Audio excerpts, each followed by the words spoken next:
이야기하고, 평범한 마음을 가진 사람은 사건 이야기하기를 좋아하며, 협소한 마음을 가진 사람일수록 사람 이야기하기를 좋아한다는 말입니다. 또 이런 말이 있는데요. 행함이 없는 사람일수록 말이 많고 생각이 불순하다. 여러분 어떻습니까? 혹 이 말에 대해 그렇지 않다라고 강하게 반대하실 분이 있습니다. 모두들 이 말을 인정하십니까? 그렇다면 오늘 우리는 이 위의 사람들 중에 어느 부류에 속하겠습니까? 사상을 이야기하는 위대한 마음의 소유자, 아니면 사건 이야기하기를 좋아하는 이 평범한 마음의 소유자, 그것도 아니면 사람 이야기하기를 좋아하는 협소한 마음의 소유자. 오늘 우리는 어디에 속합니까? 어디에 속했으면 좋겠습니까? 예. 우리는 위대한 마음을 가진 그런 분들이 되어야 합니다. 때로 위대한 그 마음을 가진 그런 마음의 소유자는 아니더라도 사람 이야기하기를 좋아하는 이 협소한 마음의 소유자도 아니었으면 좋겠는데요. 그런데 이 말은 우리가 어떤 말을 어떻게 하느냐에 따라 이 사람의 됨됨이를 가늠할 수 있게 하는 말이라 생각을 합니다. 또 이 말은 우리가 사용하는 말이 얼마나 중요한지를 가르치는 말이라고도 생각합니다. 여러분, 오늘 우리는 우리가 읽은 이 본문을 통해 이 언어의 중요성에 대해서 생각을 하려고 하는데요. 우리가 그리스도인으로서, 성도로서 어떤 생각을 하고 또 어떤 말을 해야 하는지, 결론적으로 이 성숙한 그리스도인의 언어는 어떠해야 할지를 생각하고자 합니다. 사실 이 문제는 성도된 우리에게 참 중요한 문제가 아닐 수 없는데요. 왜냐하면 우리가 사용하는 언어, 즉 말은 우리 개인뿐만이 아니라 우리가 속해 있는 이 공동체에 지대한 영향력을 끼치기도 하기 때문입니다.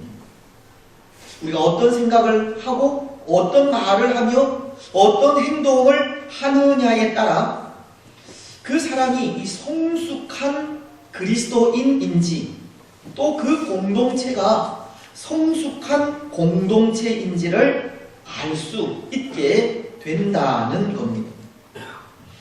그래서 성숙한 그리스도인이 사용하는 이 언어에 대해 생각을 하려고 하는데요. 먼저 우리가 읽었던 말씀을 다시 한번 보십시오. 3장 1절은 말씀하기를 선생이 많이 되지 말라고 하는 권면을 하십니다.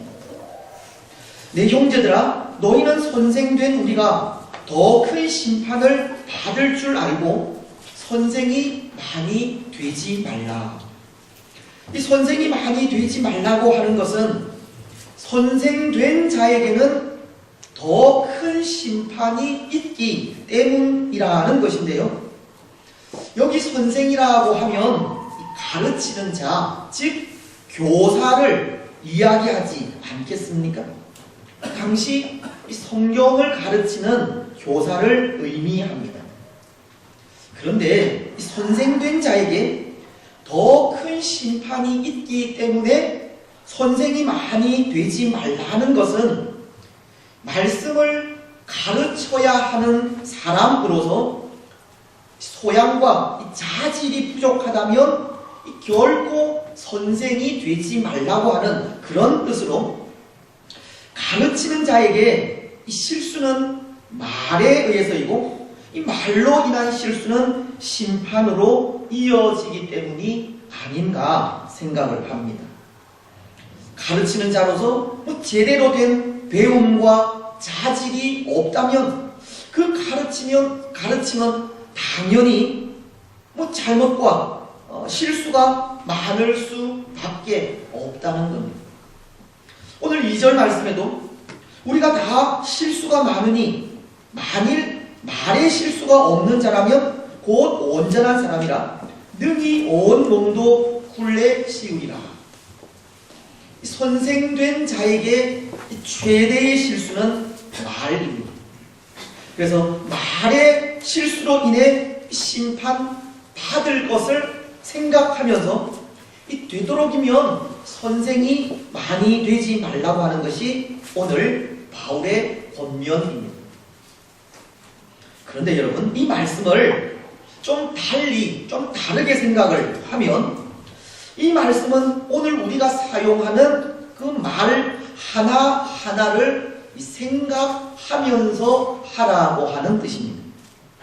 우리 사람은 다 실수가 많고 그 실수는 말로 인해서 올 때가 많듯이 말 하나하나를 생각하면서 하게 될 때 그만큼 이 실수를 덜 하게 된다는 겁니다. 그래서 어쩌면 그것을 가르치기 위해 오늘 본문은 선생을 예로 들었다는 생각도 하는데요. 왜냐하면 말씀을 가르치는 선생들은 자신이 전해야 하는 그 말씀을 미리 준비하기 때문입니다. 어떤 말씀을 어떻게 전할 것인지 묵상하기도 하고 연습도 하기 때문입니다. 그래서 그렇게 준비된 말씀이 전해질 때 실수가 적을 수밖에 없는 겁니다. 여러분, 오늘 우리가 하는 말도 하나하나 생각하면서 하게 될 때 말에 대한 실수는 줄어들 수밖에 없습니다. 그러면 그 죄 또한 적어지게 될 것이고 죄로 인해 받을 심판 역시도 줄어들 수밖에 없는 겁니다. 오늘 우리는 말 한마디 한마디를 생각하면서 하셔야 합니다. 신중하게 해야 합니다. 그래서 이 말로 인한 실수를 줄여가야 하고 말로 인해 짓게 되는 죄를 줄여가야 합니다. 사랑하는 여러분, 한마디의 말이라도 신중하게 하는 우리들이 되시기를 바랍니다. 한마디의 말도 생각하면서 하시기를 바랍니다. 그래서 그런 말이 있지 않습니까? 이 3-4-1언이라고 하는 말입니다. 한 번 말하기 전에 3번 생각하라는 겁니다. 우리 성경도 우리가 앞서 생각한 야고보서 1장 19절을 통해 이런 말씀을 하셨는데요. 내 사랑하는 형제들아, 너희가 알지니 사람마다 듣기는 속히 하고 말하기는 더디하며 성내기도 더디하라. 듣는 것은 많이 할수록 좋지만 말하는 것은 조심성 있게 하라는 겁니다. 또 1장 26절에도 보면 누구든지 스스로 경건하다 생각하며 자기 혀를 제갈 물리지 아니하고 자기 마음을 속이면 이 사람의 경건은 헛것이라. 사람이 하나님 앞에 경건하다 하지만 다른 사람을 생각하지 않고 함부로 말을 하면 그 사람은 경건의 능력이 없는 사람이라는 겁니다. 그리고 2장 12절도 보십시오. 너희는 자유의 율법대로 심판받을 자처럼 말도 하고 행하기도 하라. 심판받을 자처럼 말도 하고 행하기도 하라고 우리가 사용하는 말에는 반드시 책임이 따르고 심판이 따른다는 것을 가르칩니다. 말을 얼마나 신중하게 해야 할지를 말씀하고 있는 겁니다. 그렇습니다. 오늘 우리는 말을 참 신중하게 해야 합니다. 그래서 오늘 말씀은 3절과 4절을 통해 말의 조심성을 가르치면서 전하는 것이 있는데요. 우리로 말을 하게 하는 이 혀가 얼마나 큰 역할을 하는지에 대해서 설명을 합니다. 말에 대한 조심은 혀를 잘 통제하는 데 있다는 겁니다. 그래서 본문은 이 달리는 말을 예로 들었고 또 배의 작은 키를 예로 들어 설명을 하고 있는데요. 말을 순종하게 하기 위해서는 그 입에 재갈을 물려 그것으로 말을 제어할 수 있다고 했고 또 배 역시도 그 작은 키 하나로 사공이 원하는 방향으로 배를 몰고 갈 수 있다고 했습니다. 3절과 4절은 보십시오. 이렇게 말씀하지 않습니까? 우리가 말들의 입에 재갈 물리는 것은 우리에게 순종하게 하려고 그 온 몸을 제어하는 것이라. 또 배를 보라. 그렇게 크고 광풍에 밀려가는 것들을 지극히 작은 키로서 사공의 뜻대로 운행하다니. 그리고는 5절을 통해서는 이렇게 말씀을 하시는데요. 5절 말씀을 우리 같이 읽겠습니다. 시작. 혀도 작은 지체로 돼 큰 것을 자랑하도다.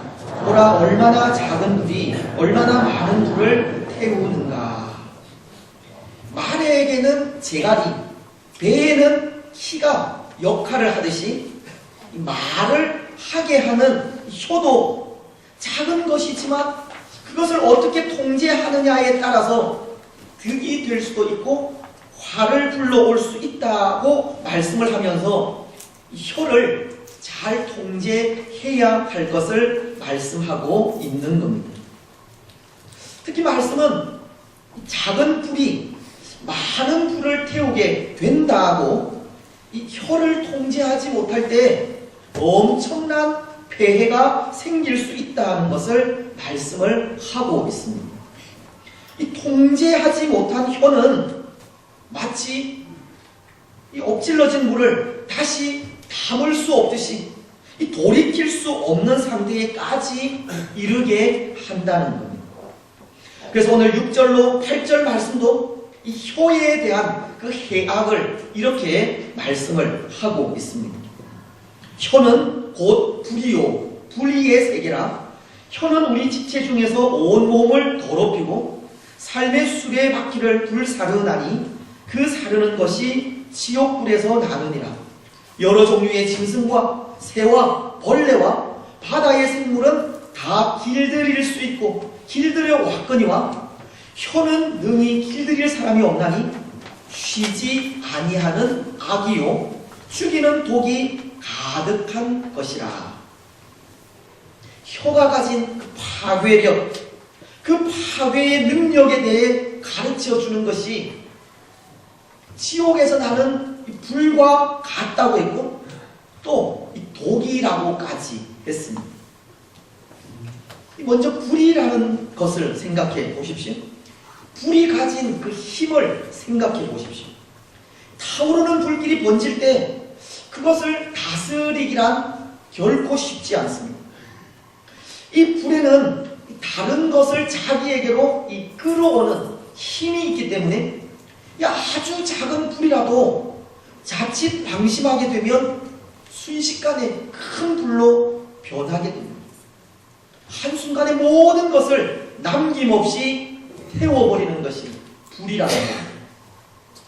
그래서 화재가 남긴 그 상처를 보면 아무것도 남은 것이 없습니다. 순식간에 모든 것을 재로 만들어 버립니다. 혀도 마찬가지라는 겁니다. 혀 역시도 다스리기가 어렵습니다. 혀로 인해 파생된 그 잘못된 말들은 아주 빠른 속도로 다른 사람에게 옮겨갑니다. 미처 손쓸 틈도 없이, 그리고 말을 한 사람의 진위와도 상관없이 입에서 입으로 옮겨지는 겁니다. 그리고는 결국 화재가 남긴 그 비참한 현장처럼 혀는 그와 같은 재앙과 상처와 비극을 초래하게 되는 것. 얼마나 무섭습니까? 숯불 위에 숯을 더하는 것과 타는 불에 나무를 더하는 것 같이 이 혀에게서 나오는 말이 또 다른 말들과 더해져서 빠르게 전달이 되는 겁니다. 때로 다툼을 좋아하고 시비를 일으키는 혀를 가지게 될 때 그것은 불처럼 무서운 파괴력을 초래하고 재앙을 남기며 상처와 비극을 낳게 된다는 겁니다. 또 오늘 말씀은 이 혀가 가진 그 파괴의 능력에 대해서 독이라고 하는 표현을 사용하고 있는데요.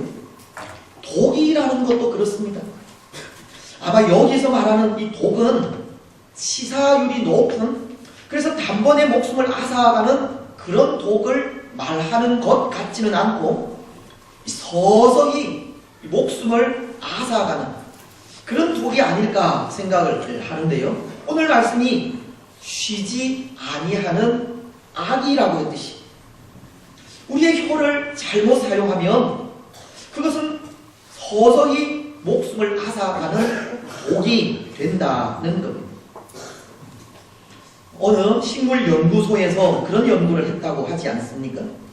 2개의 꽃나무를 동시에 심고 기르면서 이 한 나무에는 아름다운 음악을 들려주고 또 한 나무에는 온갖 욕설과 저주를 하며 키웠을 때 그 나타나는 결과가 음악을 들려주면서 키운 그 나무는 많은 꽃과 함께 건강하게 자라갔지만 욕설과 저주를 하며 키운 나무는 말라 죽어갔다는 그런 연구 결과가 나왔다고 합니다. 잘못 사용한 이 혀도 그런 역할을 하는 겁니다. 생각 없이 한 말, 저주하고 비웃고 멸시하며 미워하면서 한 그 모든 말들이 한 영혼을 서서히 죽일 수 있다는 겁니다. 어쩌면 지금 우리는 그렇게 사람을 죽여가고 있는지 모릅니다. 또 그렇게 말로 인하여 죽어가는 사람들이 우리 주위에 있을지도 모릅니다. 여러분, 혀는 모든 것을 파괴하여 사르는 불이고 하나님의 형상대로 시험을 받은 사람을 죽이는 이 독이 가득한 것입니다. 오늘 우리는 우리의 혀로 그렇게 하지 않기를 바라지만 혹 그런 경우가 있다면 이 시간 회개하며 하나님의 용서를 구하시기 바랍니다. 그리고 우리의 혀로 또 우리의 말로 다시는 그런 죄를 범하지 않기를 기도하며 나아가시기를 바랍니다. 하지만 반대로 이 혀를 잘 통제하게 될 때 엄청난 이 상승 효과도 얻을 수 있습니다. 저는 예수님이 그런 분이었다 생각을 하는데요. 요한복음 1장 45절 이하의 말씀을 보시면 예수님께서 나다나엘이라고 하는 제자를 부르시는 모습을 보게 됩니다. 이 나다나엘이라고 하는 사람은 바돌로메라고 하는 제자의 다른 이름인데요. 그가 빌립에 의해서 전도를 받고 예수님을 만나게 되었습니다. 근데 예수님은 나다나엘에게 요한복음 1장 50절을 통해 이런 말씀을 하십니다. 나다나엘이 예수님을 향하여 랍비여, 당신은 하나님의 아들이시오, 당신은 이스라엘의 임금이로소이다 라는 말을 할 때 예수께서 대답하여 이르시되 내가 너를 무화과 나무 아래에서 보았다 하므로 믿느냐? 이보다 더 큰 일을 보리라. 예수님은 예수님을 향한 나다나엘의 믿음에 하나님의 큰 일을 보게 될 것이라는 소망의 말씀을 하시는 겁니다. 결국 나다나엘은 예수님의 제자가 되고 이후에 이 살 가죽이 벗겨져 순교하기까지 구원자이신 예수님과 하나님의 나라를 위해 나라를 보는 영광을 누리게 되었습니다. 나다나엘을 향한 예수님의 그 소망의 말씀이 하나님의 나라를 위해 순교하기까지 영광을 누리게 한 것입니다. 여러분, 이 혀는 비록 작은 것이지만 그것을 어떻게 사용하느냐에 따라서 득이 될 수도 있습니다. 혀는 잘못 사용할 때 엄청난 화를 불러오기도 하지만 잘 통제하기만 하면 엄청난 상승 효과도 불러온다는 겁니다.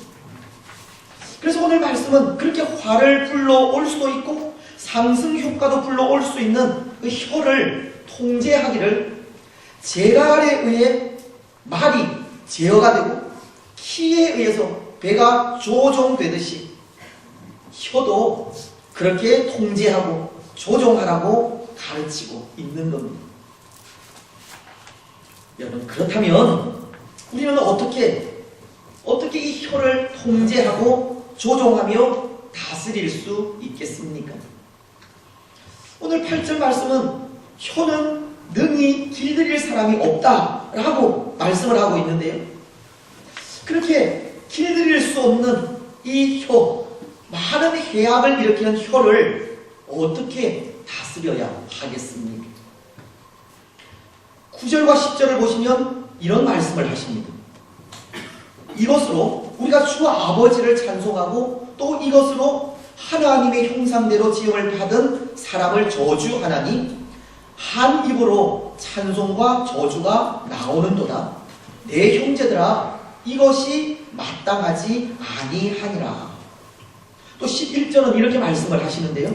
샘이 한 구멍으로 어찌 단물과 쓴 물을 내겠느냐. 말씀은 하나님의 형상대로 지음을 받은 사람이 한 입으로 찬송과 저주를 할 수 없다고 하시고 또 한 샘이 한 구멍으로 단물과 쓴 물을 낼 수 없다고 하십니다. 그리고 12절을 통해서는 무화과 나무가 감람 열매를, 포도나무가 무화과를 맺지 못한다고 하시는데요. 무슨 말씀이냐면 한 나무는 그 나무만의 열매를 맺듯이 또 한 샘도 그 샘만의 특성을 가진 물을 내듯이 그리스도인된 우리도 우리만의 언어, 세상 사람들이 가지지 못한 우리만의 열매를 맺어야 한다는 겁니다. 여러분, 그리스도인된 우리도 우리만의 언어, 우리만의 열매를 맺어야 합니다. 혀는 능히 길들일 사람이 없지만 성도된 우리는 우리의 성도됨을 날마다 자각하며 나아가야 한다는 겁니다. 그래서 성도로서 우리의 의지를 하나님께 복종시키고 전적으로 성령의 지배를 받아야 한다는 겁니다. 갈라디아서 2장 20절이 말씀하듯이 내가 그리스도와 함께 십자가에 못 박혔나니 그런즉 이제는 내가 사는 것이 아니요 오직 내 안에 그리스도께서 사시는 것이라. 이제 내가 육체 가운데 사는 것은 나를 사랑하사 나를 위하여 자기 자신을 버리신 하나님의 아들을 믿는 믿음 안에서 사는 것이라. 이제는 내가 사는 것이 아니요 오직 내 안에 그리스도께서 사시는 것이라. 오늘 우리는 우리 안에 거하시는 성령님의 지배를 받아야 합니다. 그래야 우리만의 열매, 우리만의 언어를 사용할 수 있는 겁니다. 또 시편 141편은 3절로 4절을 통해서 이렇게 말씀을 하시는데요. 여호와여 내 입에 파수꾼을 세우시고 내 입술의 문을 지키소서. 내 마음이 악한 일에 기울어 죄악을 행하는 자들과 함께 악을 행하지 말게 하시며 그들의 진수성찬을 먹지 말게 하소서. 시편 기자의 고백처럼 내 입에 파수꾼을 세워달라는 기도가 우리의 기도가 되어야 합니다. 내 입술의 문을 지켜달라는 소원이 우리의 소원이 되어야 합니다. 우리는 성도로서 항상 성령님에 의해 인도를 받아야 하고 우리 입에 파수꾼을 세우시고 입술을 지켜달라는 고백의 기도로 우리의 혀를 잘 통제하고 다스려 가야 한다는 겁니다. 그래서 우리의 입술을 주장하시는 하나님의 은혜로 말로 인한 실수를 줄여가야 하고 말로 인해 주는 상처도 줄여가야 하는 겁니다. 사랑하는 여러분, 오늘 우리는 성도로서 성령님의 인도하심을 늘 구하시기 바랍니다. 우리 입에 파수꾼을 세워달라고 기도하십시오. 그래서 우리의 혀로 성도다운 말을 하며 나아가시기를 바랍니다. 시기하고 질투하는 마법을 주야로 묵상하는도다. 여호와의 말씀을 즐거워하여 묵상하는 그 삶을 통해서 우리 예수님의 혀를 가지는 우리들이 되었으면 좋겠습니다. 그래서 그 혀를 통해 영육간에 피곤하고 지친 사람들을 위로하고 평안을 주는 복된 성도들이 되시기를 바랍니다. 이제 말씀을 맺겠습니다. 사랑하는 여러분, 오늘 우리는 우리 서로를 바라보면서 어떤 대화를 하기를 원하십니까? 사람들을 바라보면서 무슨 말씀을 하시고 싶습니까? 우리가 하는 모든 말에는 다 책임이 있습니다. 심판이 있습니다. 우리의 말에는 때로 우리가 감당하기 힘든 화가 기다리기도 하고 은혜가 임하기도 합니다. 오늘 우리는 성숙한 그리스도인으로서 은혜에 넘치는 말을 하시기를 바랍니다. 성도다운 열매가 우리의 입술을 통해서 나타나기를 바랍니다. 그것을 위해 무엇보다도 우리의 의지를 끊임없이 하나님께 복종시키시고 전적으로 성령님의 지배를 받는 삶을 사시기 바랍니다. 그리고 하나님과의 지속적인 교제를 통해서 학자의 혀를 가지시기를 바랍니다. 그래서 우리가 하는 모든 말로 사람들을 위로하고 평안을 주며 세워가는 우리들이 계시고 우리가 나누는 모든 대화를 통해 더 아름다운 하나님의 교회를 만들어가는 복된 성도들이 되시기를 주님의 이름으로 축복합니다.